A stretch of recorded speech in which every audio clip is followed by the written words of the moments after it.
currency in the world of dedicated hybrids, so, gas-electric vehicles sold without a non-electrified equivalent, is measured in mpg. Despite today's low gasoline prices, this efficiency figure matters more than ever as a marketing beacon to actually move such metal.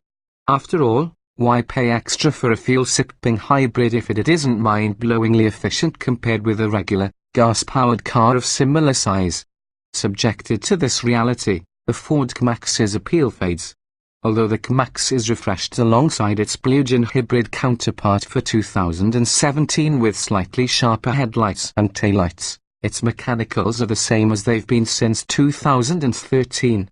That means the Ford's fuel economy is, by and large, the same as it's always been. The EPA estimates have been adjusted a bit, lowered for 2014 before inching up by 1 mile per gallon in the city and 2 miles per gallon on the highway, to 42 miles per gallon city and 38 miles per gallon highway this year. We recorded the 35 miles per gallon over the course of this test, and a less encouraging 33 miles per gallon on our 200-mile highway fuel economy test loop.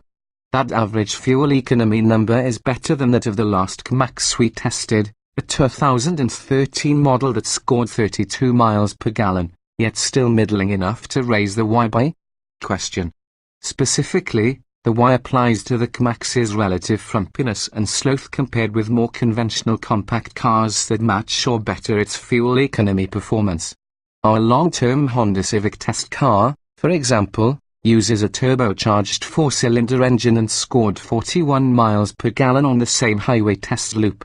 The Honda also handles well, doesn't stand out as much, and can reach 60 miles per hour in 6.9 seconds, a full second quicker than this Ford. It doesn't help that the Ka-Max's cabin looks quite dated, especially with the tiny dashboard display standard on the same model tested here. The up-level titanium swaps in a snazzier touchscreen and plenty of hard plastics. Yesterday's performance, today, the goalposts for hybrids have moved since Ford introduced the Ka-Max in 2012. Other hybrids have been achieving ever higher mpg numbers. The Hyundai Ioniq, for example, is a sleeker tadpole-shaped dedicated hybrid that is EPA rated for up to 58 miles per gallon. Hyundai even offers plug-in and full-FI Ioniqs that are still more miserly. Toyota's latest Prius, ever the bogey in this segment, also is capable of 58 miles per gallon on the EPA's city test cycle. We've measured an average of 47 miles per gallon in a Prius Eco, while the least efficient current generation Prius we tested posted 42 miles per gallon overall. The new Kia Niro, whose tall hatchback body most closely matches the bulbous Ka-Max's shadow, notched 37 miles per gallon combined in our test. We'd go so far as to claim that even the Toyota's 47 miles per gallon, while amazing particularly given how we don't drive cars gingerly at Gara Driver, isn't enough to make an economic argument for a hybrid right now.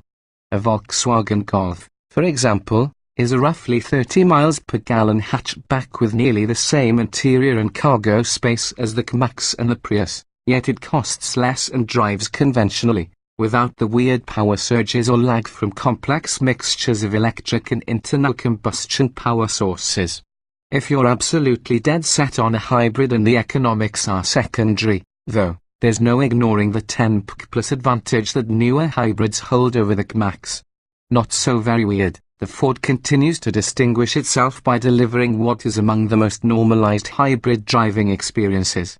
Other than spongy brake feel common to hybrids blending regenerative braking, which converts motion to electricity, with mechanical braking and an occasionally growly engine sound, the Ka-Max faithfully mimics a tall, ordinary hatchback.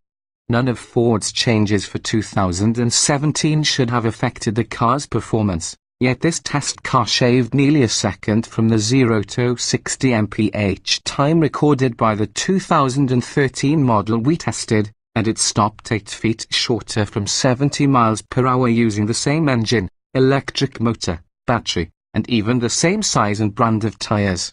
Of greater value is the powertrain's responsiveness and lack of sluggishness relative to a Prius's and its finer riding suspension that keeps a tight rein on body motions through turns and over pockmarked pavement. This praise only brings us back to the why buy query. However, the Kmax might feel normal, and its tall body offers a modicum of practicality with 25 cubic feet of trunk space behind the second row seats, but so, too, do everyday compact hatchbacks. The Chevrolet Cruze, Honda Civic, Mazda 3, and VW Golf all are more satisfying to drive, more enjoyable to look at, nearly as efficient, and far newer designs that cost thousands of dollars less. The flesh-cold Kmax we tested started at $25,050, while a $1,600 package with heated leather seats, a 10-way power driver's seat, and heated door mirrors with puddle lamps brought the total to $26,650. On paper, it is thoroughly outbrided by the similarly priced Prius and Ioniq, while Kia's comparable Niro can be had for just $23,785 and has a more comfortable backseat, fresher in-car tech options, and similar pseudo-crossover cred. Come to think of it, the Ford's so-so fuel economy might not be its biggest problem. Its own age and the freshness of its competition loom larger.